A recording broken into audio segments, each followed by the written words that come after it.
Grabe ang talino ng strategy ngayon dito ng Atlanta Hawks. No Trae Young, no problem para talunin dito ng back-to-back ang top team dito sa Eastern Conference na Boston Celtics. Grabe yung buzzer beater shot dito ni DeJounte Murray para tuldukan dito ang Celtics. Nakapagdala pa ng career high 44 points. Pero bago tayo dumako dyan ay pag-usapan muna natin kung paano nga ba napunta sa overtime ang laban.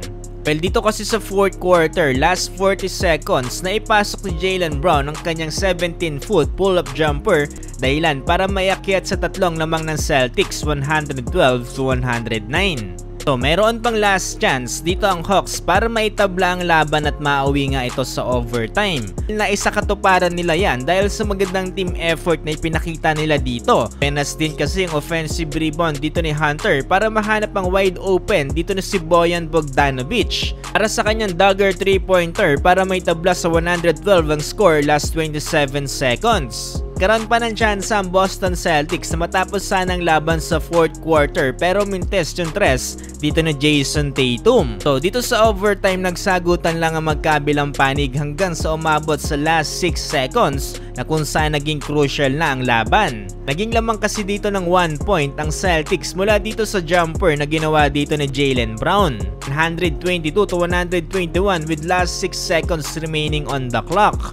Sabi yung pagkakahype dito ni Jaylen Brown. Akala ko nga rin dito sa pagkakataon na to ay tapos na yung laban pero tumawag kagad ng full timeout ang Atlanta Hawks. Maski nga ang audience dito sa home court ay kinakabahan na rin. So, dito sa huling possession ng laban, ang ginawa dito ng Atlanta Hawks ay isolation play para dito sa nag-iinit na si DeJounte Murray. Good decision din to para sa Hawks dahil meron ng heat check para dito kay Murray.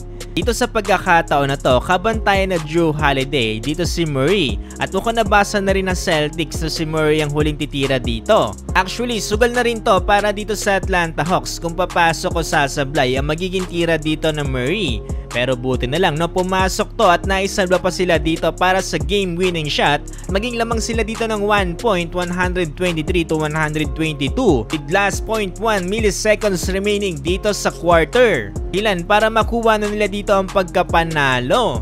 44 points para kay Murray with 7 rebounds and 7 assists with 47 minutes of playing time. Kabila naman, Jason Tatum 31 points, 10 rebounds and 6 assists. Ito nga ang isa sa pinaka-problema talaga ng Boston Celtics na isa rin sa mga napansin ni LeBron James na binanggit niya sa kanyang podcast. Q-play lang daw talaga ang dapat idagdag ng Celtics dahil natatalo sila lalo sa mga crucial part.